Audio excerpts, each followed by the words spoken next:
The Briar Ridge National Forest looks like any other quiet stretch of American wilderness. Tall pines, steady winds, and trails that wind through old soil and soft underbrush. But deep inside this forest sits a trail that should never have been forgotten. A trail that rangers closed quietly, without warning, without explanation, and without reopening for more than 20 years. Visitors who once walked there still ask why it vanished from maps. Rangers who worked the area learned to avoid it. And the records that remain, scattered notes, silent memos, missing samples, and unmarked visits, hint at something the forest itself wanted to hide. Tonight, we walk through every detail they left behind, not to solve it, but to understand the shape of what remains. This is the story of the Pine Crest Line, the trail behind the pines, and the forest that changed around it. The trail behind the pines. The trail sat on the far edge of Briar Ridge National Forest, a quiet route known only to locals and a few long-distance hikers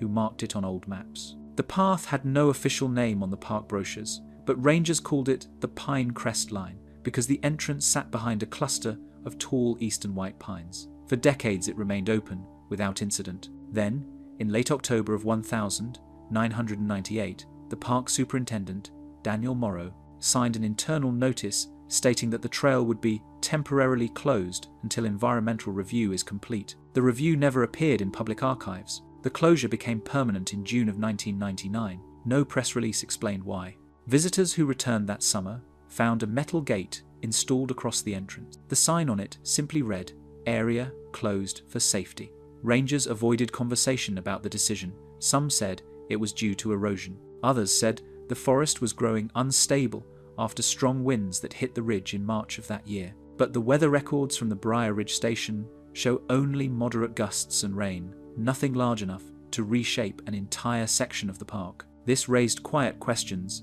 among longtime hikers who had walked the trail for years and found it unchanged. The first unusual detail came from an incident report dated the 12th of May 1999. It was filed by Ranger Scott Levan, a veteran ranger who worked the forest for more than 2 decades. The report mentioned a recurring disturbance approximately half a mile past marker 14. It did not specify what the disturbance was. It only noted that the area had signs of ground disruption inconsistent with animal activity. Levan's handwriting grew less clear in the final lines, though the phrase "return after dawn, not before" is noticeable. That was the last official entry he submitted before taking early retirement 3 weeks later. Local residents remember Levan as a quiet man who rarely shared opinions about park operations. In an interview years later, he told a local historian that he did not want to be in the forest after sunset anymore. When asked why, Levan answered with a single sentence, "The trees move differently there." He declined further explanation. The historian wrote the remark down on a note card and stored it in a folder titled Odd Ranger Stories. It remains one of the few first-hand comments about the closure. Another piece of the puzzle comes from a group of college hikers from Redford University who visited the trail in March of 1998, months before the closure order. Their names, Alan Pierce, Maria Dalton, and Simon Crow, appear in the logbook kept at the ranger station that spring. The group reported hearing a low pulsing sound near a clearing by marker 12, describing it as similar to a generator running underground. No construction occurred in that part of the forest at the time. The closest utilities line was more than 4 miles southwest. Their report ended with a brief note from Ranger Morrow stating that no further action was needed. The logbook entry was never expanded. Satellite photographs taken by the state's Department of Forestry in July 1999 show a faint circular depression near the ridgeline. The shape is roughly 30 meters across, slightly elliptical, and sits in the same region where Levan filed his report. The images before 1999 show no such feature. No explanation accompanies the change in the forest's internal mapping. The depression does not appear on later maps either. Instead, it is blurred by increased canopy coverage, as if the trees around it grew faster over the next 2 seasons. A maintenance worker named Harold Jensen, who assisted with trail markers until his retirement in 2004, recalled an instruction he received on the 2nd of June 1999. He was told by Superintendent Morrow to remove markers 12 through 18 before noon. When Jensen asked if he should store them, he was told, "Turn them in, but don't label them." The direction struck him as unusual because markers were typically catalogued with location notes. Jensen turned them in without comment. When he checked the catalogue the following week, the markers had no entries. They were simply listed as retired.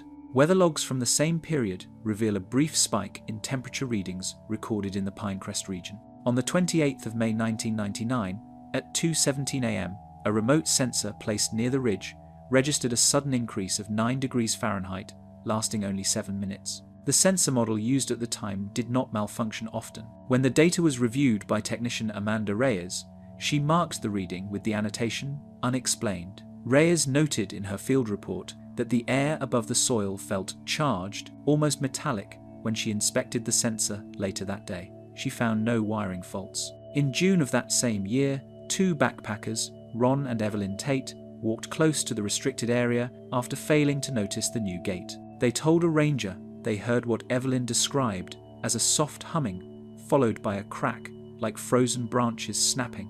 The ranger walked them back to the main trail and issued a verbal warning. The incident did not appear in the official log, but Evelyn mentioned it in a letter to her sister, which surfaced years later when the family donated her journals to the Briar Ridge Historical Society.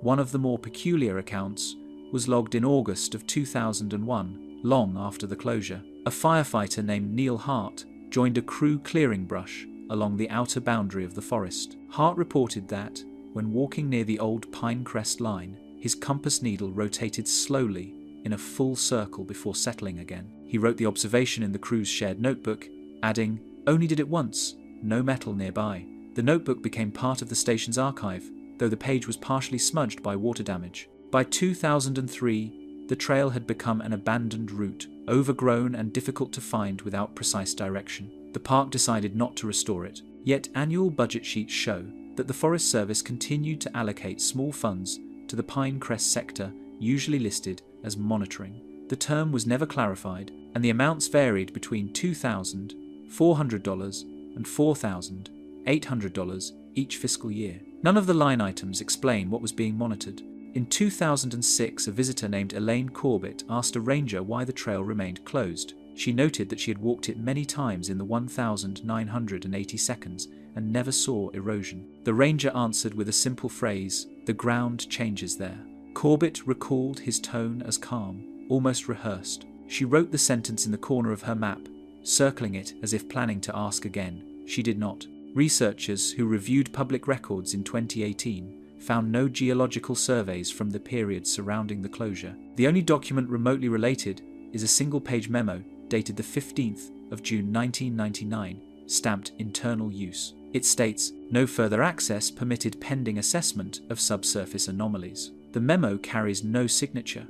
The trail, now hidden beneath thick growth, remains closed. No new markers have been added, and the Forest Service website lists the region under long-term review. In the quiet space where it once stretched across the ridge, the wind moves evenly through the trees. The anomaly beneath the soil, the first sign that something beneath the trail was unusual, appeared in a short internal memo dated the 3rd of April 1999. It came from geotechnician Robert Hale, who had been assigned to check soil density levels after a series of mild tremors near Briar Ridge. His note was direct and quiet, stating only that the subsurface composition at Grid 7A does not match baseline samples from previous years. Hale did not give details in the memo, but his attached field card included a single line in pencil, "Layer shift at 42 inches. Soil does not normally shift in distinct layers without natural force, and the region had no record of landslides or significant weather events." Hale submitted his findings to Superintendent Morrow, who asked him to repeat the test a week later. Hale's second analysis showed the same result. Around this time, the Forest Service installed 3 temporary vibration sensors near the Pine Crest Line. They were placed in May of 1999 and recorded small rhythmic pulses occurring between 1 a.m. and 3 a.m. each night for 5 consecutive days. The pulses were spaced evenly, 4 seconds apart, lasting only half a second each. They did not resemble tremors. The State Geological Office reviewed the data and concluded that the pattern was non-seismic. In the margin of the report, Hale wrote 2 words that stand out, "not mechanical." He retired in early 2000 and never publicly commented on the readings. Another observation came from volunteer ranger Brittany Cole, who patrolled the forest on weekends while studying ecology at Redford University. On the 29th of May 1999, she walked near Marker 15 unaware that Levan had filed an unusual report in that same area weeks earlier. Cole noted that the soil felt unusually soft beneath her boots, despite the week's dry weather. She pressed her walking stick into the ground and found that it sank farther than expected. When she pulled it out, she noticed no moisture on the wood. Her field notebook entry stated, "Ground behaves like damp sand but is dry. Needs review." When she brought this to Ranger Morrow, she was told simply, "Stay off that section for now." The notebook was later archived. The subsurface irregularities became more noticeable as summer approached. Forestry technician Joseph Wu, who conducted standard vegetation surveys, noticed that certain plant species near the closed trail were growing faster than those in surrounding areas. He recorded that ferns near Grid 7A reached early season height in half the usual time. Wu added that the soil temperature in that region remained slightly higher than the rest of the forest, even on days when the shade was heavy. His readings ranged from 2 to 4 degrees above nearby samples. He submitted a brief note stating, "Possible microclimate anomaly." No follow-up study was assigned. In June 1999, maintenance supervisor Harold Jensen and his crew entered the area to remove trail markers as directed. While walking along the ridge, Jensen noticed several small depressions in the soil. They appeared circular and shallow, spaced irregularly along the old path. The largest was about 3 feet across. Jensen pressed the edge of his boot against one of them and found that it flexed slightly, as if the ground beneath had not fully settled. He described it later as stepping on a sealed box that gives a little. When he mentioned it to another ranger, the reply was brief. "Do not test it again." Jensen finished the job and left the sector without further comment. One of the more detailed accounts came from hydrologist Dr. Maya Ellison, who performed seasonal water assessments in Briar Ridge from 1996 to 2004. She visited the area in late August of 1999 and conducted a basic moisture analysis near the closed trail. Her instrument detected minor electromagnetic interference in the soil, enough to cause slight fluctuations in her moisture meter. Ellison noted that interference of this kind typically appeared near buried cables, yet the nearest utility line was far outside the forest boundary. She wrote in her log, "Unstable readings. Could be mineral pocket." Her tone remained cautious, but the mismatch between the location and the data remained unexplained. By the early 2000s, the forest had grown over much of the restricted area, yet rangers continued to check it quietly. Their notes, though sparse, contain small details that add to the pattern. Ranger Alan Wright, who joined the service in 2002, recalled a spot near the ridge where the ground sounded hollow when tapped with a boot heel. He described it during a training session with new staff, stating, "Listen before stepping. Some places don't sit right." His remark was not included in any formal report, but several trainees repeated it in later interviews conducted for a 2015 Ranger History project. In 2007, environmental scientist Carla Nunez was hired by the state to assess soil stability across several parks.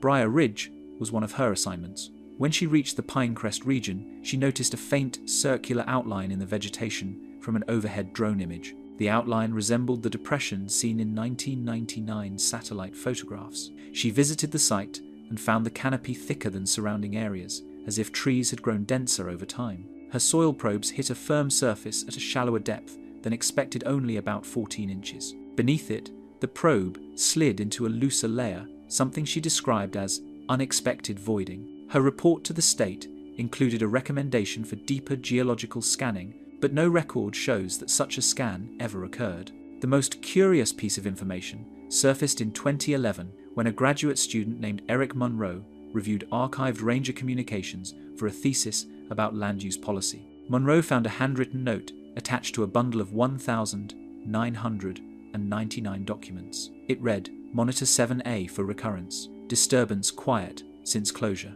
The note was unsigned. The use of the word recurrence suggested that whatever had been happening at the trail was not a single event, but something that came and went. Monroe included the line in an appendix to his thesis, but it drew little attention outside academic circles. Several hunters who unknowingly passed close to the closed trail in 2013 reported feeling a subtle vibration in the ground under their feet. One hunter, identified as Thomas Reed, described it as a low hum, like standing on top of a running dryer. When asked by a ranger where he felt it, Reed pointed to a map showing a location just northwest of the old marker 14. The ranger advised him not to enter that part of the forest again. Reed later told a friend that he could not explain the sensation, only that the ground felt awake. Vegetation studies from the mid-2010 seconds show slight anomalies in root patterns from trees growing in the restricted zone. Researchers documented roots bending away from certain pockets of soil, creating unusual arcs. They considered the possibility of mineral deposits, but no testing was carried out. The patterns appear only in aerial imaging reports, never in ranger notes. As years passed, the anomaly beneath the soil became less a topic of inquiry and more a quiet fact known to long-serving staff. No new investigations were launched, and funding allocations labelled monitoring continued at their steady pace. The ground remained closed to visitors, and rangers maintained the perimeter without drawing attention to it. Through all these records, scattered notes, quiet observations, and unexplained measurements, the subsurface disturbance beneath the Pine Crest Line remained present yet unnamed. The soil continued to shift in ways that did not match the rest of Briar Ridge, and the forest above it remained still, with no official explanation recorded. The night the forest lit up. It began on the night of the 21st of June 1999, a date that later appeared in 3 separate ranger logbooks, each describing the same quiet disturbance in different words. The first was written by Ranger Thomas Llewellyn, who was stationed at the Northern Watch Post. His entry stated simply, "Unusual light activity near Pine Crest sector, soft, white, and low to the ground." He added no further detail, though the station logs show he remained on duty for the full shift without requesting backup or issuing alerts. His calm tone suggests he did not view the incident as an immediate threat, only as an anomaly worth recording. The second entry came from a camper named Denise Hart, who stayed at the Pine Bend campground 2 miles east of the closed trail. Hart was an amateur photographer who carried a small handheld video camera. At approximately 11:50 p.m, she noticed what she described as a faint shimmer, like mist, reflecting a spotlight. She recorded 38 seconds of footage, most of which shows darkness. But at the 8-second mark,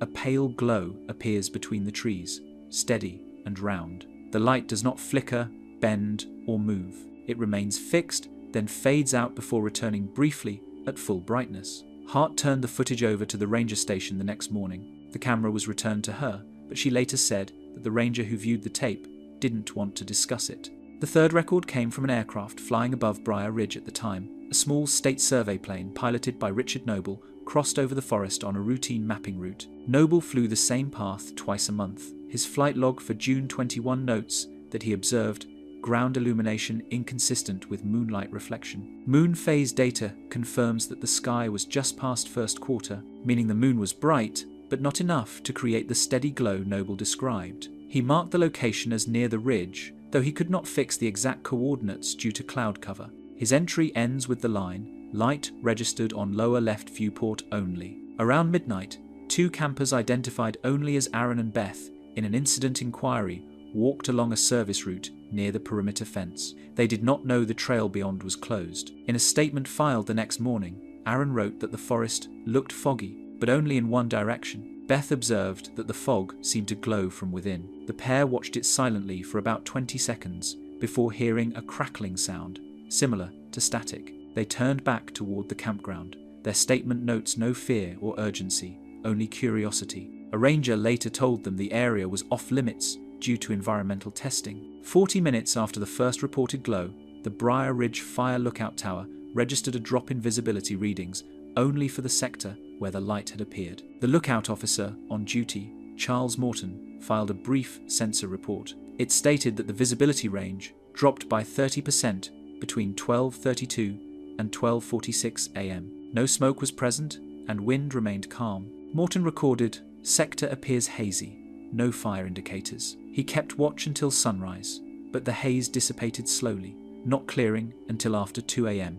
At 1:10 a.m, Ranger Llewellyn made a second note in his logbook. Glow returned, still low. Static interference on radio channel. Maintenance records confirm that 2 Ranger radios failed to transmit clearly for 12 minutes. The service technician who later inspected the devices found no mechanical faults. The static interruption does not match any known atmospheric conditions for that night. Just after 1:20 a.m, another hiker in the area, identified as Victor Jones, noticed a faint vibration in the ground. Jones was camping alone near a creek west of the ridge. He described the sensation as a slow hum under the soil. Not loud, but steady. His journal, found years later among his personal papers, includes a line from that night: "Something glowing above tree line. Thought it was campsite lanterns, at first, but too bright." Jones did not report the incident until long afterward, when asked by a local historian collecting accounts of strange events in the forest. By 1:40 a.m., the glow had dimmed.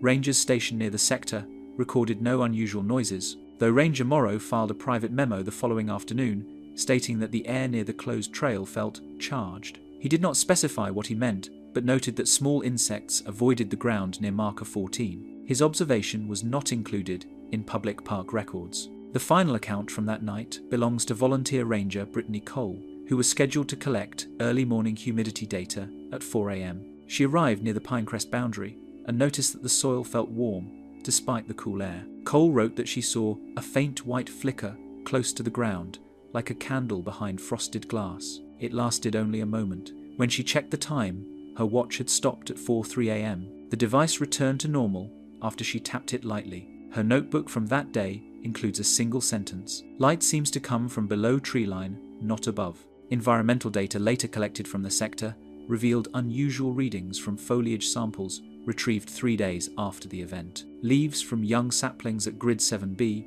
showed minor discoloration, pale streaks not present in surrounding vegetation. Soil samples taken by hail earlier that month showed no signs of chemical disturbance. The discoloration did not repeat in later seasons. No formal investigation followed the illumination event. The ranger logs remained separated, stored in different offices. The aircraft report was never matched with the ground report. Campers who mentioned the glow were told it was likely an atmospheric reflection. The footage recorded by Denise Hart was kept briefly, then returned. She still possesses the tape. In later years, rangers described June 21 as the night the forest woke up, though mostly in quiet conversations rather than official accounts. No two versions match perfectly. Some mention the glow as constant, others say it flickered. A few recall hearing a sound, though none described it clearly. And none of the reports mention any disturbance to wildlife, which remained silent throughout the night, an observation noted only once in passing by Ranger Morton. The glow never repeated with the same intensity. A faint shimmer was recorded again in September of 2002, though only for a few seconds. After that, the forest remained dark during night patrols. The radios functioned normally, the haze did not return, and yet the memory of that night stayed quiet, but present in ranger conversations for years. It was the one event that many believed marked the point when the trail would never reopen. The light, though soft, lingered in their recollections as something unmeasured and unresolved. And in the years that followed, the rangers who witnessed it never gave a clear explanation. They only left behind short notes, scattered across different logs, describing a glow that moved without moving, a light that appeared where no light should have been, and a night when the forest did not match itself, the missing hiker pattern. Long before the trail was closed, a quiet series of disappearances had already formed a subtle pattern along the edges of Briar Ridge. None of the cases were officially linked, and none occurred inside the restricted zone itself. But every incident happened close enough to the Pine Crest Line that rangers began marking the boundaries of their maps with faint pencil circles, small reminders of where hikers had last been seen. The earliest case sits in a stack of old reports from 1979, nearly 20 years before the closure, written in faded handwriting that suggests the ranger who filed it did not fully understand what he was documenting. The report describes a hiker named Leonard Carter, age 43, who lived in the nearby town of Red Hollow. Carter walked the Briar Ridge trails frequently and was familiar with the forest. On April 18, he planned a short day hike and signed the logbook at 9:14 a.m. He was expected home by evening. When he did not return, his family contacted the Park Service. Rangers found his car still parked at the trailhead. They searched for 3 days using dogs and volunteers, but no trace of him was found. The final search summary states, "Area thoroughly swept. No signs of struggle, tracks or remains." Carter's disappearance was recorded as an isolated incident. The second case occurred in 1984. A pair of siblings, Mark and Amelia Roston, ages 21 and 19, were backpacking near the southern ridge. They camped one night near the area that would later border the closure. In Amelia's journal, which was recovered from their campsite, she wrote a short line that later stood out, "Heard humming last night." thought it was wind, but no breeze. The next morning, Mark left the tent early to collect water from a nearby stream. When he did not return within an hour, Amelia went looking for him. She found no sign of disturbance near the stream. Mark was never located. His backpack, boots, and clothes were never found. Amelia was the only witness, and her account remained consistent over the years. She eventually moved out of state. A smaller, lesser-known disappearance happened in 1989, involving a 15-year-old named Jeremy Holt, who visited the park with a summer youth program. The group hiked near what is now the restricted sector, following a guide. At some point during a rest break, Holt wandered a short distance off the trail. When the guide called the group back into formation, Holt did not answer. The distance he travelled was estimated to be no more than 40 yards. Rangers searched for 2 days, but found nothing. His case file includes an unusual note written by Ranger Coleman. Last known position marked by patch of unsettled soil. Indentations shallow, incomplete. This remark was never expanded upon. The next case, 1993, is one that longtime rangers still mention. A solo backpacker named Samuel "Sam" Ellery, a 30-year-old geology student, entered Briar Ridge to study rock formations near the ridgeline. He was well prepared, carrying maps, flares, a compass, and a radio. When he failed to check in after 2 days, a small search party was dispatched. They found his campsite abandoned but intact. His pack was neatly arranged, the tent was undisturbed, and his cooking gear lay where he had placed it the night before. The only unusual detail was his compass, which rested on a flat rock. Its needle was turned fully to the west, pointing against the natural magnetic pull of the region. A technician later inspected the compass and found no defects. Ellery was never found. Between 1993 and 1997, 3 additional disappearances occurred far enough from the Pine Crest Line that they were not initially connected. A trail runner named Ian Hunt vanished after jogging a short route near the perimeter. A local teacher, Marjorie Flint, disappeared during a birdwatching trip with her camera. And a fisherman named Eric Daniels vanished while walking along a creek that fed into the ridge basin. Each case had its own context,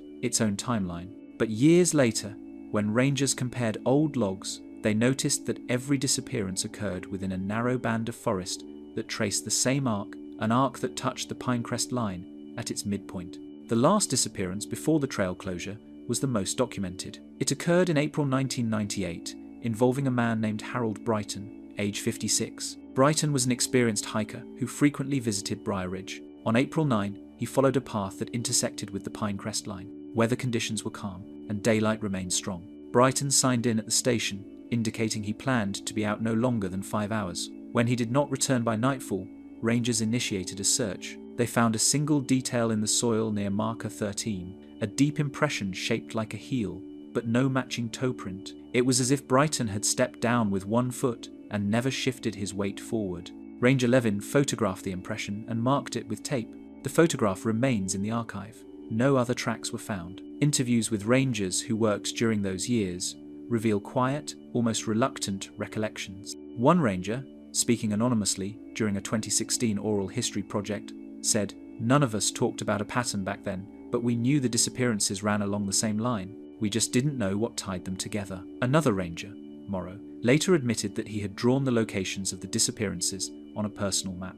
The pins formed a curved shape, narrow at the ends and thicker in the centre. At the centre sat the Pine Crest Line. Local police reports from the time mention that families of missing hikers often asked whether animals could have been responsible. Rangers answered that black bears and cougars did live in the region, but none of the disappearances showed signs of predation.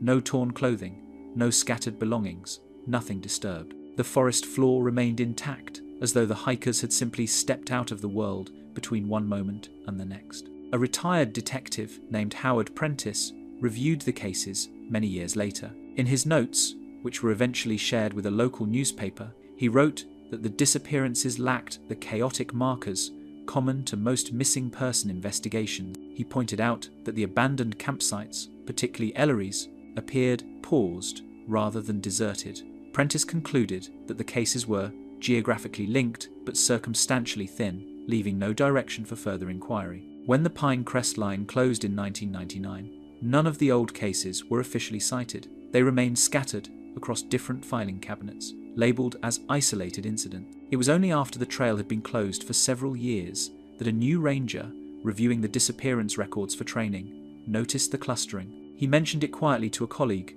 who nodded but did not respond. The forest had its routines, its expectations. Some topics were observed, recorded, and then placed back into drawers. The missing hikers became part of that drawer, a quiet series of events that brushed the edge of the trail long before a sign ever went up, a pattern unspoken but present, a line of vanishings that traced the same path that would later be locked behind a metal gate, the sound that wasn't the wind. For as long as the Pine Crest Line existed, people mentioned a sound in that part of the forest that no one could quite define. It did not appear in brochures or maps, and it was not spoken about openly by rangers, but it threaded through journals, field notes, and quiet conversations for nearly 40 years. The sound was low, steady, and too regular to belong to wind. It rose and fell without matching the movement of branches, and seemed to come from a direction the forest did not have a source, somewhere beneath the ground or within the trees themselves. The earliest reference appears in a ranger log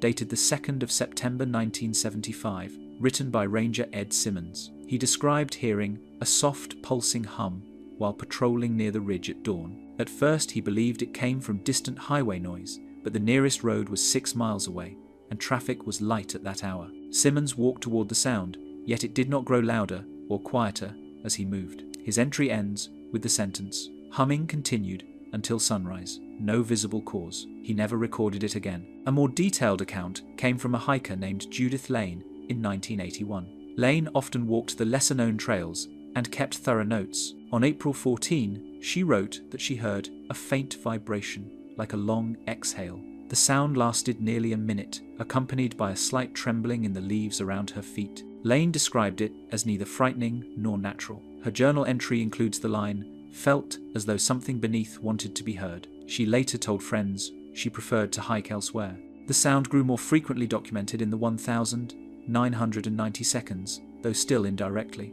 Several ranger logs mention radio interference in the Pinecrest sector. Technician reports state that static sometimes increased near marker 14, but only for brief periods. While static can come from atmospheric changes, the interference here occurred regardless of weather. A 1,993 equipment check found that the radios functioned perfectly outside the Pine Crest region. Ranger Levan noted that the static rose in rhythm with a faint background hum, though he did not include that line in the official version of his report.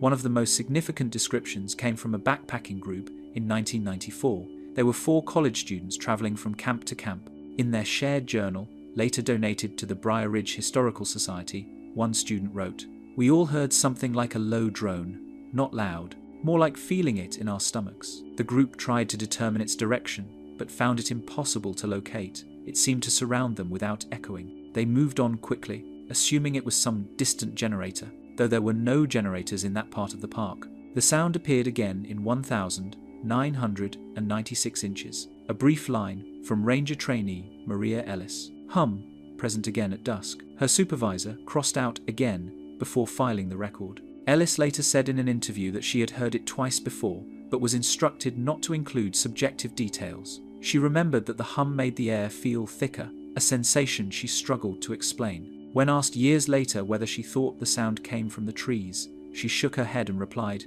"No, it was below." In early 1998, a hiker named David Reese reported hearing a low resonance near the ridge. He said it reminded him of standing beside a transformer, except that the vibration did not fade with distance. Reese mentioned it casually to Ranger Morrow at the station. Morrow listened, but made no note of it. Reese later said the ranger's expression shifted slightly, not in surprise, but recognition. Environmental monitoring equipment placed near the Pine Crest Line recorded unusual acoustic fluctuations in May of 1999. These measurements came from a portable sensor used by geotechnician Hale.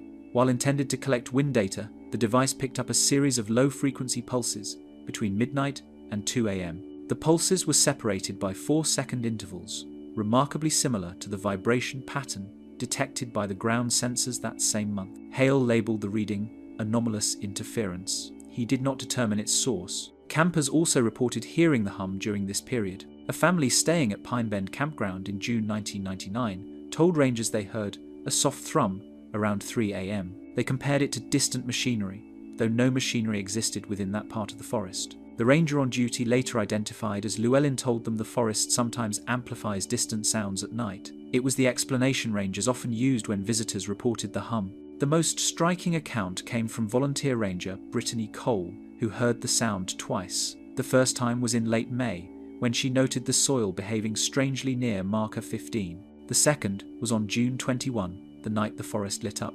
Cole wrote that the hum returned just before the glow appeared. She described it as a long, low vibration that felt like it pressed against the ribs. She tapped her chest, thinking it was her heartbeat, but the rhythm did not match. When she walked away from the ridge, the hum weakened, but did not disappear. She stopped writing about it after that entry. Several years later, in 2004, hydrologist Dr. Ellison recalled hearing something similar while collecting water samples. She mentioned a subtle reverberation that felt internal rather than external. She initially suspected an inner ear issue, but felt normal after leaving the area. She included no mention of it in her formal report.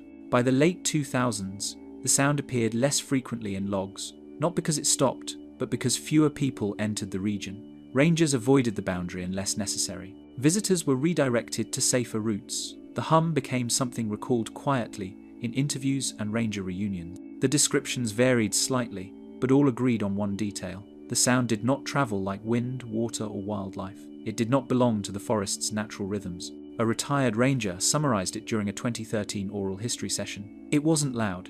It wasn't scary. It was just wrong. You don't expect the ground to make a sound that you can feel more than hear. His words matched dozens of earlier accounts, though none were ever officially tied together. The hum remained one of the earliest and most consistent markers of the Pine Crest region, an unclaimed sound without a known source. It continued at odd hours, in different seasons, heard by different people and different instruments, and each time it carried the same quiet shape, steady, low, and never fully gone. The ranger who wouldn't go back. Ranger Scott Levan joined the Briar Ridge staff in 1982. He was not the type who told stories or added commentary to routine work. His reports were plain, his handwriting steady, and his assessments of trail conditions direct. Colleagues described him as a man who treated the forest like a quiet co-worker, present, respectful, and predictable. For nearly 17 years, he patrolled the same sections of the ridge without complaint, including the area that would one day become the restricted zone. When he retired abruptly in June of 1999, the timing raised questions among staff, though Levan offered none. He signed a short form, turned in his radio, and left the station before noon. The last official report Levan filed is dated the 12th of May 1999. It is the same entry that first mentions the recurring disturbance at marker 14. His wording is sparse. The disturbance itself is not described. Instead, he focuses on the condition of the ground, noting that the soil showed surface displacement inconsistent with animal burrowing. He drew a small diagram of a circular depression with an uneven ring around it. Beneath the drawing, he wrote, "Return after dawn, not before." That sentence stood out to other rangers who reviewed the logs later. Levan rarely included personal instructions. When asked about the report shortly after filing it, he only said, "I'll check again in daylight," but he never did. His schedule shows he avoided the Pine Crest Line for the rest of that month, redirecting his patrols to northern routes. This change was unusual. Rangers rotated routes for consistency, and Levan rarely traded assignments. In the June schedule, when he was assigned Pine Crest again, he requested medical leave. He returned for 1 week, completed 2 patrols along the outer boundary of the sector, and then submitted retirement paperwork. His abrupt exit was accepted without delay. For years afterward, Levan did not speak publicly about his decision. He moved to a small town 50 miles west and worked part-time at a hardware store. It was not until 2007 that he gave a brief interview to a local park historian, gathering oral accounts. The interview lasted only 19 minutes, yet it contained the only direct comments Levan ever made about the closure. The historian asked him what he remembered about the Pine Crest Line. Levan answered, "The ground moved." When the historian asked for clarification, Levan paused and then said, "Not like an animal, not like settling soil. It moved like it knew something." This statement puzzled the historian, who wrote it exactly as spoken. Levan did not elaborate. When pressed gently, he offered another line, "You don't stay long in a place that moves under your feet." The historian later said that Levan's tone was matter of fact, not dramatic. He spoke as though describing weather, rather than something strange. After the interview, Levan asked that his comments not be shared publicly until after his death. They remained sealed for several years. Not long after that interview, a former ranger named Alan Wright visited Levan at his home. Wright had worked at Briar Ridge in the early 2000s and had heard fragments of the old stories about the Pine Crest Line. In a quiet discussion on Levan's porch, Wright asked whether the rumours about the ground humming were true. Levan nodded and said, "The hum comes first." He then added, "Then the trees lean." Wright interpreted this as poetic language, but Levan insisted it was literal. He said the pines near marker 14 leaned slightly inward during the hum, as if responding to a pressure in the soil. Wright later checked aerial photographs from that period, but found no record of noticeable leaning. He did, however, find photos with minor inconsistencies in canopy density, which he attributed to natural growth. One of the more curious details came from a former station secretary who worked during Levan's final year. She said that on the morning after one of his last patrols, Levan returned earlier than usual and stood at his desk without removing his pack. When she asked whether everything was all right, he simply replied, "It's too quiet out there." She assumed he meant a lack of visitors or wildlife activity. But when she commented that quiet mornings were common, he answered, "Not that kind of quiet." He did not explain further. A handwritten note, found among old Briar Ridge administrative papers, adds another layer. It is undated, but believed to be from 1999. The note reads, "Levan reports vibration again, says ground feels hollow under topsoil, requests second opinion. No signature accompanies it. There is no record of a second opinion being scheduled. If a follow-up assessment took place, it was not filed." In 2012, a retired firefighter named Neil Hart, who had assisted with brush clearing years before, visited Levan unexpectedly. Hart had experienced his own unexplained compass rotation near the old trail and wanted to compare notes. Levan told him that compass problems weren't the start, they were the warning. When Hart asked warning of what, Levan replied, "Movement under the ridge, slow, then still, like holding its breath." "Hart," said Levan's voice, remained steady, unshaken, as though he were describing something long accepted rather than feared. Another comment from Levan appears in a letter sent to a colleague in 2001. It was never formal correspondence, more of a personal update after the colleague moved states. In the letter, Levan wrote, "I don't walk the ridge anymore. Trees shouldn't listen." The meaning of this line remains unclear. Some believe he referred to the stillness described by other rangers, the way the forest seemed to pause or quiet itself before the hum. Others think he meant the trees reacted physically, though no photos or reports support that interpretation. By the time oral histories were conducted again in 2016, Levan's name came up frequently. Younger rangers, who had never met him, heard fragments of the same story, that he had seen something at marker 14, or felt something, or listened to something that changed shape beneath the soil.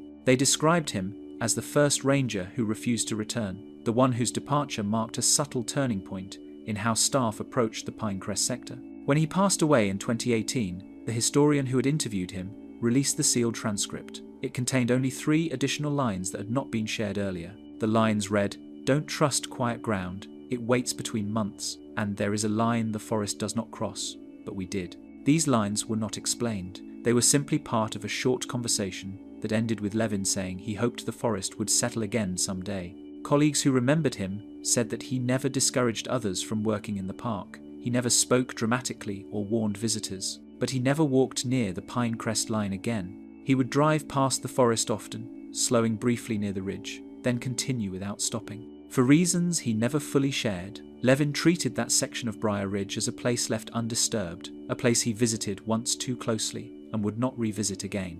The day the wildlife vanished, the first sign that something was wrong did not come from hikers or rangers, but from silence, an absence that settled over the Pine Crest sector in the weeks leading up to the closure. Briar Ridge had always been known for its wildlife. Deer crossed the ridge at dawn, owls nested in the upper branches of the old pines, small mammals rustled through the undergrowth, and birdsong carried between the trails even on colder mornings. But sometime in late spring of 1999, the forest near the Pine Crest Line began to empty itself in a way that was subtle at first and obvious only in hindsight. The earliest mention appears in a wildlife survey filed on April 22 by ranger trainee Alicia Monroe. She noted that the usual count of deer tracks near grid 6C was lower than expected for season. The remark was not flagged for follow-up. That year's mild winter had delayed migration patterns, and rangers assumed the animals were simply shifting routes. But the following week, a second trainee mentioned a similar decline,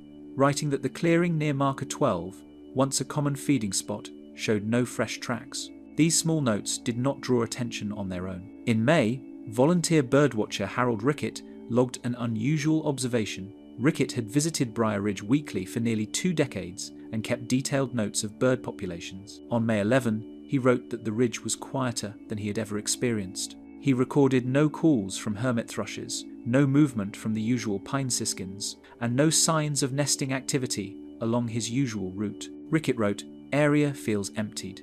Returned twice. Same result." When he reported this to a ranger at the station, he was told that birds sometimes shift elevations during early season storms. But weather records show no storms in the days before his visit. Camera logs provided the clearest evidence that something had changed. In 1999, the park used 5 motion-triggered wildlife cameras to monitor animal movement around the ridge. They were old devices, with slow shutter speeds and limited storage, but they had been reliable for years. In early May, the camera near Grid 7A recorded fewer animal triggers than usual. By mid-May, it recorded none at all. On May 17, Ranger Morrow checked the unit to ensure it was functioning. He found the batteries full, the lens clear, and the sensor intact. He wrote, "Camera operational, no activity detected." His comment was written without concern, as though the absence required no explanation. By late May, the silence grew noticeable enough that rangers began mentioning it casually on their patrol sheets. Ranger Alan Wright noted,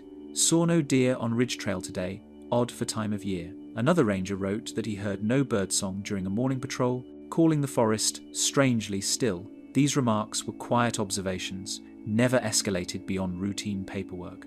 The most detailed note came from Ranger Scott Levan, who filed an uncharacteristically long entry on May 12, the same day he recorded the soil disturbance. In addition to the ground anomaly, Levan wrote, "Zero animal presence between markers 13, 15. No prints, no scat, no broken brush, no sound." The stark phrasing stood out. Levan did not typically use definitive language unless he was certain. His decision to record a total absence of wildlife suggested he had walked the area multiple times that day. 2 days later, a team of biologists conducting a small mammal study visited the forest. Their traps humane, baited, and placed along the ridge returned empty. Normally, they captured at least a few voles or chipmunks, even on slow survey days. One biologist remarked that the bait appeared untouched, as though no animal had even approached the traps. He reported this to the park office, which filed the note in the seasonal survey folder. The file was marked unusual, but no deeper evaluation was recommended. Visitors noticed the change as well. A family camping near Pine Bend reported hearing nothing at all during their stay. No owls, no insects, not even the distant crack of branches. They mentioned it casually to a ranger who stopped by their site. He told them some nights were quieter than others. The family later said the silence felt too complete. A retired firefighter named Neil Hart, who assisted in brush clearing near the ridge the following month, remarked that the forest felt hollow. Hart said he expected at least the sound of squirrels in the canopy, but heard none. He described stepping into the sector as walking into an empty room. He had worked in forests for years and said he had never experienced quiet like that. Perhaps the most striking piece of evidence comes from a brief wildlife observation report filed by hydrologist Dr. Maya Ellison. While collecting water samples on June 4, she noticed something unusual along the riverbank. Small fish that typically gathered in shallow pools were absent. Instead, the water appeared undisturbed, with no movement beneath the surface. She wrote, "Unusual lack of aquatic activity, possibly related to temperature shift." Her water readings did show a slightly elevated temperature, consistent with other anomalies near Pine Crest, but not enough to drive away fish. The note did not prompt investigation. By early June, the pattern was consistent across species and elevations. It affected mammals, birds, insects, and fish. The forest around the Pine Crest Line fell quiet in a radius of nearly half a mile. Yet outside that radius, wildlife behaved normally. Deer grazed in the meadows. Owls called from other ridges. Cameras near the western sector recorded regular movement. The silence was precise, as though drawn around the ridge like a circle. The phenomenon peaked between June 6 and June 16. During this period, wildlife cameras inside the radius registered 0 triggers. Insect monitors recorded unusually low activity. Even the soil showed reduced microbial movement, according to one technician who later reviewed archived data. The forest did not appear damaged or unhealthy, it simply paused. Rangers who patrolled the boundary during those days described the stillness in nearly identical words. The trees felt like they were waiting. A ranger who joined the patrol on June 10 reported hearing wind, but nothing in it. When asked to clarify, he explained that the wind moved through the branches, but no animals responded, no rustling, no calls, no reactions. The wildlife returned gradually in late June, but not to the area near the Pine Crest Line. That region remained quiet long after the rest of the forest resumed its natural rhythms. When the trail was officially closed a few days later, the silence remained unmentioned in the public explanation. Only in the ranger logs and wildlife surveys does a clear picture emerge. For a short period in 1999, the ridge emptied itself in a way Briar Ridge had never recorded before. It was a disappearance that left no damage and no trace, only a gap in the forest's usual noise, a boundary drawn not by fences or gates, but by the animals themselves. The map that didn't match. For most visitors, Briar Ridge was a simple landscape. Trails looped predictably, creeks ran where creeks had always run, and the ridge itself formed a steady spine across the forest. But to rangers, surveyors, and older residents of Red Hollow, the Pine Crest region had a quiet reputation for cartographic inconvenience. Maps rarely matched each other, survey markers shifted, boundaries traced one season seemed to adjust themselves the next. These inconsistencies were never dramatic enough to prompt public concern, yet they accumulated in drawers and filing cabinets over decades. Small mismatches recorded by people who knew the land well enough to notice when it did not behave the way a map said it should. The first documented inconsistency appears in a 1968 hand-drawn survey created before Briar Ridge became an official state forest. The surveyor, Arthur Bell, mapped the ridgeline in detail, sketching the old logging paths and natural clearings. In his field notes, Bell wrote that the land dips unexpectedly near what would later become the Pine Crest Line. His measurements showed a gentle trough in the terrain, but later, topographic maps from the 1970 seconds do not show the same depression. When the Forest Service reviewed Bell's drawings, they assumed small measurement errors. Bell, however, insisted his notes were accurate. More discrepancies followed. A geological survey completed in 1974 included a contour map showing a slight rise in elevation near Grid 7A. Only 4 years later, another map from a different team recorded the same area as a flat plain. Overlaying the two maps reveals a mismatch of several feet, an error unusual for professional surveying teams.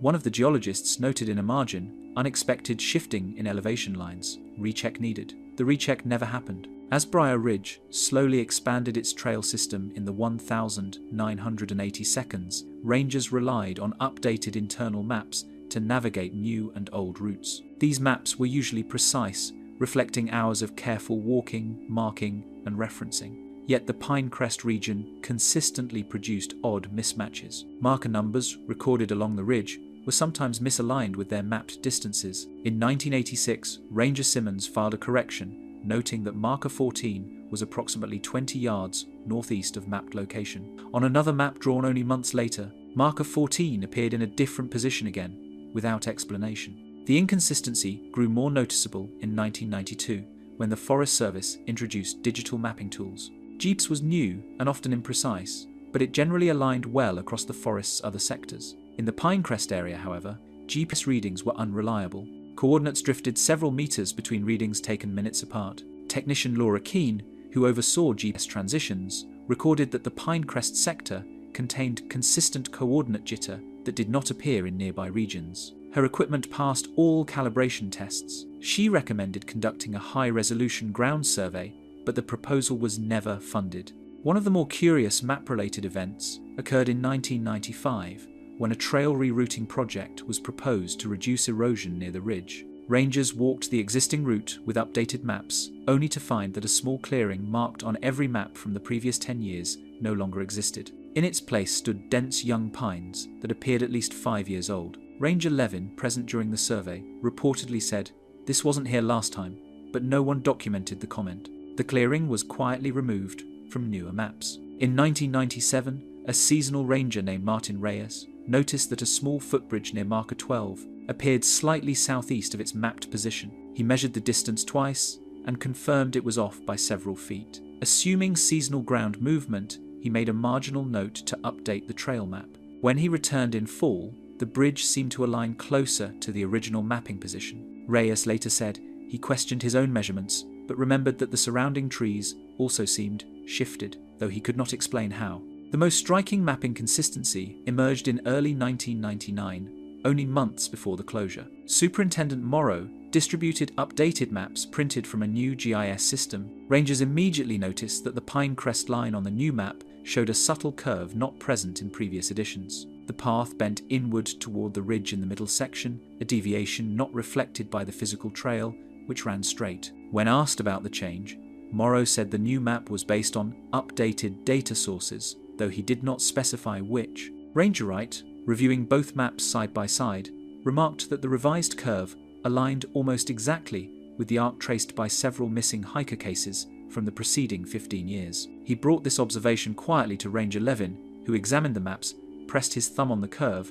and said nothing. The two men folded the maps away. Levan never returned to the trail after that day. A final anomaly appeared in June 1999, discovered by technician Amanda Reyes during a post-storm inspection. Reyes compared the post-storm aerial photos with maps from the previous year. The canopy density differed subtly, forming a faint circular outline that matched neither the official maps nor earlier surveys. The outline was centered near the closed section of the Pine Crest Line. Reyes mentioned the discrepancy to the station supervisor, who told her the outline was likely photographic distortion, but Reyes, trained in remote sensing, quietly disagreed. The distortion was too symmetrical. 3 months after the trail closed, an internal memo titled Cartographic Irregularities Pine Crest Sector was drafted but never finalized. The memo summarized years of inconsistencies, elevation mismatches, marker misplacements, unusual jeeps drift, shifting vegetation clearings. The draft ended with the sentence,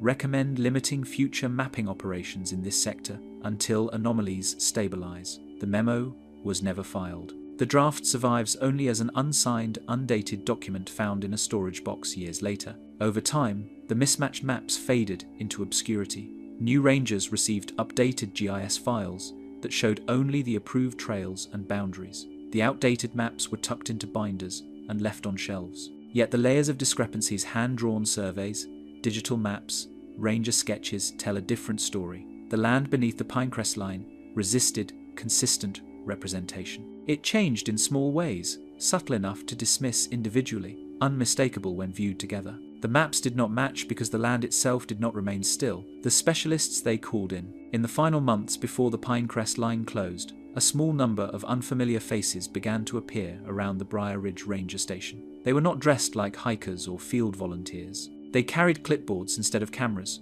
wore plain jackets without park insignia, and arrived in unmarked vehicles that parked behind the maintenance shed instead of the public lot. Their names were never posted on visitor logs. Rangers later referred to them quietly as the specialists, people who came to look at one specific part of the forest without explaining why. The earliest record of their arrival appears in a maintenance log dated the 27th of March, 1999. A short entry states, "Guest team using conference room. Equipment delivered." The equipment listed includes 3 seismic sensors, a portable spectrometer, and a soil coring drill, normally used by geological survey teams. None of these items belonged to Briar Ridge. Ranger Wright, who was on duty that morning, recalled seeing 2 technicians unload metallic cases with orange labels he did not recognize. When he asked whether the Forest Service had approved a new survey, he was told, "Temporary assessment, routine." Yet no routine assessments of that type were scheduled that year. 2 days later, a woman identified only as Dr. Evans signed into the station under a visitor badge reserved for research partners. Her affiliation was listed as the State Environmental Research Office, but no such department existed under that name. She visited the Pinecrest sector accompanied by 2 rangers. Her field notes, later discovered in a mislabeled folder, contain a series of measurements taken near marker 13. She recorded soil temperatures, electromagnetic variance, and air ion concentration. On one page, she wrote, "Localized fluctuation persists. Pattern too regular to be natural." Her notes stop abruptly after this line. A separate visit occurred on April 12, involving 2 geologists from a private research firm. Their request, which came through a quiet internal channel, was labelled Subsurface Review. They carried ground-penetrating radar equipment normally used for industrial surveys, not forest assessments. Ranger Monroe accompanied them for half a day. She later said the geologists appeared uneasy, communicating mostly through brief glances rather than conversation. At one point, they stopped the radar device, examined its display, and whispered to each other. Monroe asked if something was wrong. One geologist answered, "Just interference." The other added, "It shouldn't be reading that deep." Their official report was never shared with the ranger staff. In early May, another group arrived, 3 biologists and 1 technician wearing noise monitoring headsets. They installed 2 small acoustic sensors near the ridge and retrieved them less than 24 hours later. The devices were newer than anything the park used at the time. Ranger Morrow asked what data they were collecting, but received the answer, baseline environmental noise. When the technician packed the final sensor, he told Morrow, "If it spikes again, contact the office." Morrow wrote the sentence down in a private notebook, but did not label it with a date. The following week, overnight security logs show that 2 individuals entered the forest at 2:13 a.m. They used the station's master key and signed the ledger with initials only, H, F, and D, R. They remained in the Pine Crest region for nearly 3 hours. When rangers asked about the late-night visit the next morning, the station supervisor replied, "Authorized environmental personnel." No such authorization appeared on record. One of the more unusual visits occurred on May 18, when a meteorologist from Redford University arrived with a portable atmospheric analyzer. His involvement was odd. Briar Ridge rarely needed meteorological support. The meteorologist, Dr. Colin Nash, later wrote in an unpublished paper that he had been contacted by state representatives to examine a location with atypical atmospheric density. Nash took readings near the Pine Crest boundary and detected minor fluctuations in air pressure patterns inconsistent with normal mountain airflow. He noted small oscillations present at ground level. Recommend multi-day monitoring. His recommendation was never followed. The most secretive group arrived on June 6. They wore plain uniforms, not park-issued, and carried a piece of equipment the rangers had never seen: large, tripod-based, and shaped like a scanning unit used for mineral mapping. Ranger Wright later described it as a machine that looked like it didn't belong in a forest. The group set up the device near the same location where Ranger Levan had reported disturbances. They scanned the ground for 20 minutes, then abruptly stopped when the device emitted a long, low tone. One of the specialists said, "It's active again," and they packed the machine immediately. A short internal memo written the same day, unsigned and undated, states, "External team recommends restricting access until subsurface activity stabilizes." The memo includes no detail about the activity itself. It lists no department, no protocol, and no follow-up. 2 days before the trail closure, one final group arrived, 3 individuals carrying thermal imaging devices. Weather that day was mild, with stable temperatures. Yet their thermal logs, later referenced indirectly in a station inventory report, showed non-random heat pockets in the soil near marker 14. One pocket measured nearly 5 degrees above surrounding ground, despite uniform air temperature. The imaging devices were returned to their cases without comment, and the group departed before noon. They did not sign out. Rangers later said the specialists never stayed long. They arrived quietly, collected data, avoided conversation, and left just as quietly. Some were polite, some were curt. All of them focused exclusively on the Pine Crest region. None of them walked any other trail.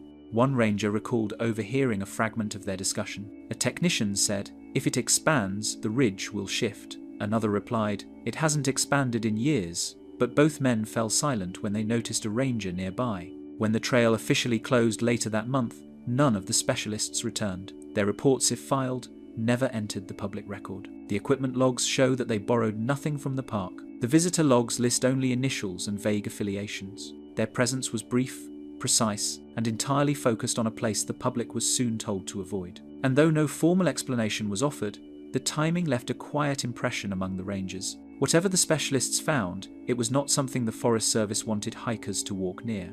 The soil core that changed everything. The sample was taken quietly, almost as an afterthought, on the morning of the 23rd of May 1999. Geotechnician Robert Hale had already conducted several tests in the Pine Crest region that month, temperature readings, density checks, and vibration logs, but none had offered clear answers. On that morning, he carried a manual coring drill to a spot near marker 14. The drill was small, built to extract narrow soil cylinders for analysis. Hale expected to find normal stratification, leaf litter on top, followed by organic rich humus, then compact mineral soil, and finally the deeper substrates untouched by decades of forest growth. What he found, instead, became the most quietly discussed detail among staff in the weeks before the trail closure. The core sample slid out of the cylinder in one complete piece, smooth and oddly cohesive. Hale noted immediately that the colors were wrong. The top layer, normally dark and crumbly, was thin,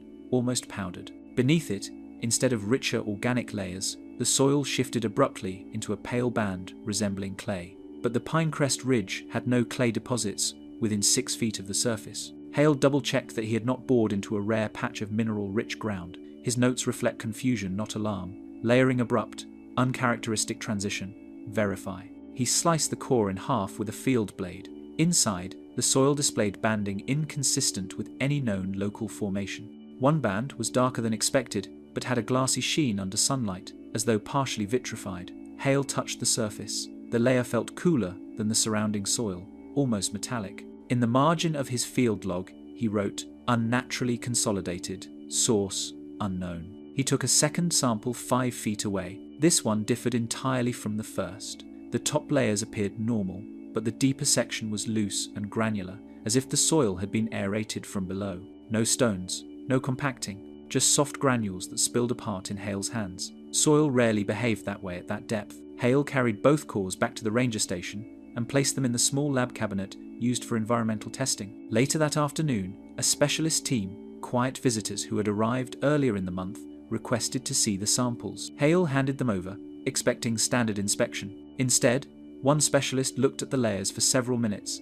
then asked Hale, "Did you hear anything when you drilled?" When Hale shook his head, the man said only, "Good." That evening, Hale entered the day's findings into a short memo addressed to Superintendent Morrow. The memo, later recovered in a training file, states, "Cores do not match expected stratigraphy. Recommend suspending deeper sampling pending review." This was the first formal suggestion that something beneath the trail should not be disturbed further. The following morning, Ranger Wright walked past the lab cabinet and noticed one of the soil cores was missing. When he asked Hale about it, Hale responded that specialists had taken the sample for accelerated analysis. He did not specify where. The other core remained in the cabinet for another day before it too was removed. The next documented mention of the core samples appears in an internal communication dated May 25. Though brief, it states, "Soil anomaly confirmed. Unstable layering. Do not disrupt surrounding ground until directive is issued." The note carries no signature. It is typed, not handwritten, and appears to have been distributed only among supervisory staff. Rangers on patrol were not informed. One ranger, however, noticed the sudden caution. Ranger Monroe was assigned to walk near marker 13 on May 27. She later recalled that Morrow instructed her to stay on the established path and avoid probing the ground. She assumed it was due to erosion, but no erosion had been reported. When she passed near the region where Hale collected the core, she felt what she described as a dull, hollow resonance underfoot, as though the ground contained empty space. She took no measurements, but wrote the sensation quietly in her notebook. On June 1, a second coring attempt was authorized for cross-checking. This time, a different technician, Erin Caldwell, accompanied a team of visiting specialists. Caldwell later said she expected to extract a normal sample to counterbalance Hale's anomalies. Instead, when she pressed the drill into the soil, she encountered resistance at only 10 inches. That depth should have been soft and easy. The drill refused to descend further. She tried a new angle. Same resistance. It was as though she had struck a solid plate hidden beneath the surface. When she withdrew the drill, the lower half of the cylinder was warm enough that Caldwell mentioned it aloud. One specialist told her, "That's normal for subsurface compression." Caldwell, who had cored dozens of regions, knew it was not normal. No sample was collected during that second attempt. The specialists conferred quietly, then folded their equipment and left the ridge without explanation. A maintenance log dated June 3 includes a short but telling entry. Area around 14 flagged. No digging. The flags did not indicate hazard, contamination, or conservation, only boundaries. Rangers walking the sector in early June said the flagged region formed a neat oval around the soil disturbance area, extending farther than expected for a routine study. A week later, during the night the forest lit up, the ground near marker 14 recorded a slight thermal shift on a sensor placed there by Hale 2 months earlier. The shift aligned almost perfectly with the depth at which the vitrified-looking band had appeared. The shift was brief, less than 7 minutes, yet strong enough to register on the station's environmental log. On June 20, The day before the illumination event, Superintendent Morrow met privately with 2 of the visiting specialists. No transcript exists, but the station secretary recalled hearing raised voices near the office door. The words she remembered are limited to fragments: unstable, not expanding, and if it moves again. An hour later, Morrow drafted the closure notice. The next morning, the Pine Crest Line was sealed. No reason was released. Rangers were instructed to redirect hikers and to avoid discussing internal findings. Hale was reassigned temporarily to another sector, then left the Forest Service the following year. The soil cores were never returned to the ranger station. Their location remains unknown. The cabinet where they were stored was emptied and relabeled. A faded sticky note inside contains Hale's handwriting. Layer shift impossible. Nothing else remains. The cores represented the only direct physical evidence that something beneath the Pine Crest Line differed fundamentally from the surrounding forest. A substance that should not have existed at that depth. A heat that should not have been present. A resistance that should not have stopped a drill. And a pattern that should not have changed without external force. For the rangers who knew the forest well, the absence of wildlife, the humming, the shifting maps, those were strange but survivable. But the soil core, quietly taken and quietly removed, was the moment when Briar Ridge stopped behaving like Briar Ridge. The night the trees leaned. It happened on the 14th of June, 1999, 1 week before the glow, 9 days before the closure. The event was never entered into official logs. No ranger mentioned it on paper, no visitor form recorded it, and no public document acknowledged that anything unusual occurred. Yet among the rangers who worked Briar Ridge that year, the memory of the night the trees leaned became one of the most quietly repeated stories. It surfaced only in private conversations, often described slowly, as if the speakers were unsure whether they remembered the moment correctly or whether they wanted to. The earliest reference appears not in a ranger log, but in a personal notebook kept by Ranger Alan Wright. Wright was patrolling the perimeter near the Pinecrest boundary just after 9:40 p.m. The evening was calm. Winds were recorded at 2 miles per hour, barely enough to stir the upper canopy. Temperatures stayed steady. Clouds were thin. Wright wrote that the forest felt normal, quiet, but not tense, a contrast to several days earlier when wildlife first disappeared from the sector. He paused near marker 13, checked the ground with his boot, a habit learned from Levan, and listened. He heard nothing unusual. Then, according to his notebook, the trees shifted slightly to the east, every one of them. Wright clarified that it was not a sway or a bend caused by wind. He felt the movement more than he saw it. The trunks near him tilted by what he estimated to be 1 or 2 degrees, just enough to register in the peripheral vision, like a coordinated adjustment. He stepped back, thinking he had lost his balance, but the ground beneath him was steady. At the same moment, Ranger Morrow was walking a separate route along the southern edge of the Pine Crest Line. He later told a colleague that he saw a ripple move through the trees, a phrase he repeated exactly twice and then never used again. He described the motion as similar to the way tall grass shifts when wind travels in a wave, except no wind was present. Morrow placed his hand on the nearest pine trunk. It was still warm from the day's sun. He said he felt a faint internal vibration, though he could not determine whether it came from the tree or the ground beneath it. Ranger Monroe, positioned closer to the ridge, reported a different detail. As she scanned the tree line with her flashlight, she noticed that the shadows cast by the trunks stretched slightly farther to the west than they should have, as though the trees were leaning together in the same direction. She wiped her flashlight lens, thinking moisture had distorted the beam, but when she lowered the light, she saw the same shift with her naked eye. The pines were angled subtly, silently, without any indication of force. She recorded nothing. Monroe later admitted she feared writing it would make her sound unfit for duty. Instead, she made a mental note of the time, 9:52 p.m. The only measurement that night came from a humidity gauge positioned near the flagged soil core area. At 9:55 p.m., it registered a sudden 3% increase in localized humidity, a change small enough to ignore, but sharp enough to note when paired with other events. The temperature sensor placed beside it recorded a half-degree rise. Such fluctuations occasionally happen at dusk, but never in isolated pockets. Around this same time,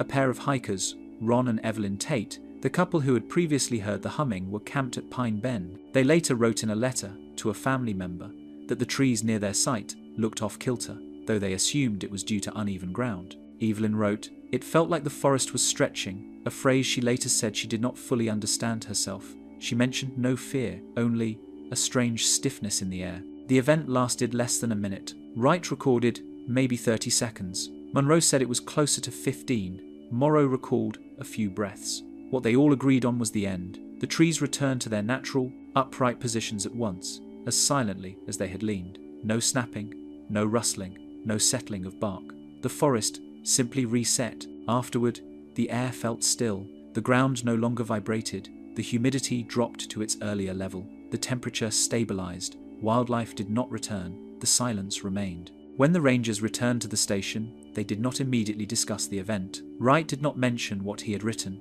Morrow washed his hands at the sink before speaking to anyone, staring at the water longer than necessary. Monroe filled a water bottle, sat at her desk, and remained there without logging her patrol. It was only after they finished paperwork that someone no one remembers who said quietly, "Did the trees move for you too?" The three exchanged brief descriptions. There was no argument, no disbelief, just a quiet acknowledgement that they had noticed the same unnatural shift. Levan, who was off duty that night, listened without expression. After the others finished speaking, he said only one line, "It leans before it listens." No one asked him what that meant. The next morning, several rangers walked the Pine Crest boundary together. The trees stood straight. No signs of movement remained, no disturbed soil, no broken bark, no tilted trunks. Everything appeared normal except for one detail. The pine needles near marker 14 lay on the ground in a pattern that Wright described as slightly arched, as though brushed aside by a slow current. He did not document this. That afternoon, a specialist group arrived unexpectedly. They carried no scanning equipment this time, only notebooks. They walked the flagged oval near marker 14, spoke quietly to Superintendent Morrow, and left without entering any other part of the forest. A maintenance worker overheard one phrase, "If it aligns again, we'll need to detect the axis." The meaning was unclear. Within a week, the glow appeared. Within 9 days, the trail closed. And though no official record acknowledges June 14, every ranger on duty that night remembered it the same way. A moment when the forest adjusted itself, subtly, but with intention, as though responding to something beneath it. For the staff who lived through it, the leaning trees marked the first time Briar Ridge behaved, not like a forest, but like something aware. The place that remained quiet. When the Pine Crest Line closed in June of 1999, the official notice was brief. It offered no details beyond the phrase, environmental instability. There was no meeting, no public explanation, no attempt at clarity. The gate went up, the sign was bolted in place, and the trail that had existed for nearly half a century was removed from the map. Visitors accepted the decision and moved on. But the rangers, scientists, technicians, and long-time residents who had lived with the forest's slow and steady shift understood that the closure was not a response to one event. It was the culmination of every quiet anomaly that had gathered beneath the pines. The internal memos drafted that June reflected caution rather than confusion. One document unsigned, printed on standard station paper, stated, "The ridge exhibits irregular subsurface response. Further disruption not recommended." Another memo, handwritten and found years later in the back of a filing cabinet, read simply, "Leave the line alone. It is settling." The memos were not confrontational. They did not suggest danger. They suggested something else, that the land was changing in a way that needed space, not study. After the closure, rangers were instructed to avoid the old trail except for boundary checks. These checks were brief, scheduled at irregular intervals, and conducted by only a handful of staff. Rangers walked the perimeter with quiet footsteps, as though the ground could feel them. It was during these walks that the most consistent detail emerged. The silence never lifted. Animals returned to other parts of the forest, but not to the restricted zone. The air remained unnaturally still. Even the wind behaved differently, moving around the boundary rather than through it, shaping the canopy without disturbing the inner branches. On one of the earliest boundary checks after the closure, Ranger Wright noticed something he later described as a faint shift in temperature upon stepping too close, like walking beside a warm stone wall. He stepped back and the temperature returned to normal. No sensors captured the change. It was a detail that mattered only because he felt it. The forest near the old trail responded to proximity, the way an object responds to pressure. Ranger Monroe observed something similar, but subtler. She said the leaves near marker 14 had a slight, consistent tremor, even on windless afternoons. It was not visible from a distance. It was only apparent when standing still, and focusing on the needles in the center of a branch. It was like a heartbeat far underground, she said years later. Slow, steady, and patient. None of these observations made it into official logs, not because they were dismissed, but because they were understood as part of whatever the forest had become, something the staff agreed needed no more disturbance. The specialists never returned after the closure. Their vehicles did not reappear. Their equipment was never logged again. The station received no follow-up instructions, no reports, no justification for why the closure should remain in effect. It simply remained. Every year, the renewal form for seasonal trail maintenance included the Pine Crest Line under Do Not Open. No one argued.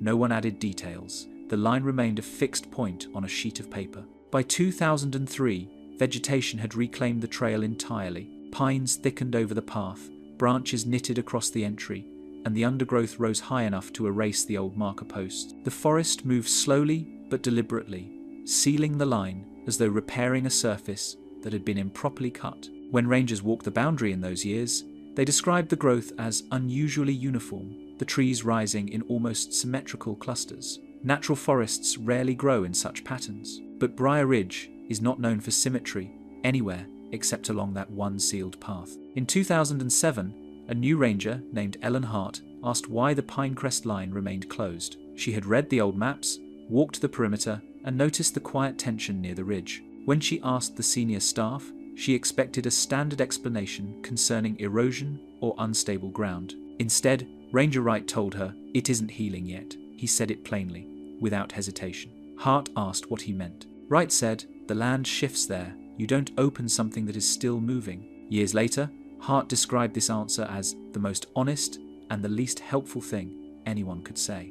The closure persisted because it needed to, not because of fear, but because of understanding. The forest was communicating in the only way it could, through silence, through absence, through subtle movement in soil and trees. And the rangers, who had long learned to respect the land's quiet signals, responded by stepping back. By 2010, the Pine Crest Line had become a memory. Only long-time rangers remembered its exact shape. New staff learned its location only by the curve of the boundary fence and the faint old posts buried under moss. Visitors passed the restricted area without noticing anything unusual. The forest appeared whole, undisturbed, settled. But the rangers knew better. They felt the stillness lingering beneath the soil, a stillness that did not match the rest of Briar Ridge. They spoke of it rarely, usually only when training new staff, always in calm, measured tones. Wright told one trainee, "If you hear the hum, you step back." Monroe said, "If the trees lean, you wait." Neither explained why. They didn't have to. And so the trail stayed closed, not as a warning, but as an agreement. The forest had shifted. Something beneath the ridge had asserted its shape, subtle and steady. The land had drawn its own boundary. All the rangers did was honor it. They left the place quiet, and for more than 20 years, the forest kept it that way. The story of the Pine Crest Line leaves no answers, only the quiet weight of what the rangers observed and what the forest concealed. No official report explains the glow. No survey accounts for the shifting soil. No wildlife study describes why an entire radius of the ridge fell silent. The gate remains closed because the land never gave permission to open it again. And maybe that is the only truth Briar Ridge still offers. If you want more deep, calm, strange histories like this, stories hidden in quiet forests, forgotten records, and places that never behaved the way the world expected, make sure you like this video, subscribe, and turn on notifications. Your support helps keep these long-form investigations alive. Thank you for watching, and until the next story, stay curious, stay observant, and tread lightly where the maps begin to blur.